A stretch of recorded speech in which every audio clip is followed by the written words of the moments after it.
Diqqat aholiga tezkor shoshilinch xabar. Ertaga O'zbekiston hududida yana sovuq kunlar bo'ladi. Yo'llarda yaxmalaklar yuzaga kelishi mumkin. Tezda qalin kiyimlarni tayyorlang. Zarurat bo'lmasa aslo ko'chaga chiqa ko'rmang. Assalomu alaykum hurmatli tomoshabinlar, tezkor yangiliklardan birinchilardan bo'lib xabardor bo'lishni istasangiz, videorolik ostiga like tugmachasini bosib, kanalimizga obuna bo'lishni unutmang. Like bosganlar video oxirida 15 ming so'm egasi bo'lasiz.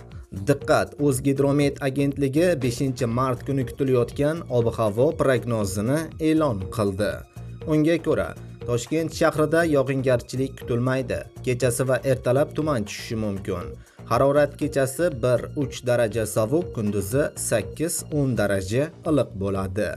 Qoraqalpog'iston Respublikasi va Xorazm viloyatida yog'ingarchilik kutilmaydi. Ayrim joylarga tuman tushishi mumkin. Harorat kechasi 3 daraja sovuq, kunduzi 5-10 daraja iliq bo'ladi. Navoiy va Buxoro viloyatlarida yog'ingarchilik kutilmaydi. Ayrim joylarga tuman tushishi mumkin.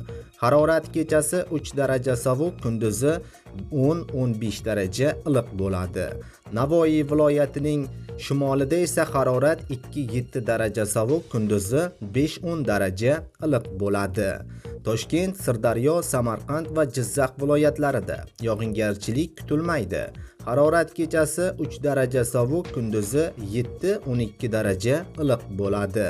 Qashqadaryo va Surxondaryo viloyatlarida yog'ingarchilik kutilmaydi. Ayrim joylarga tuman tushishi mumkin.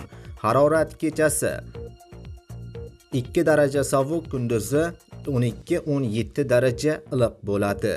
Andijon, Namangan va Farg'ona viloyatlarida yog'ingarchilik kutilmaydi. Harorat kechasi 0-5 daraja sovuq, kunduzi 5-10 daraja iliq bo'ladi.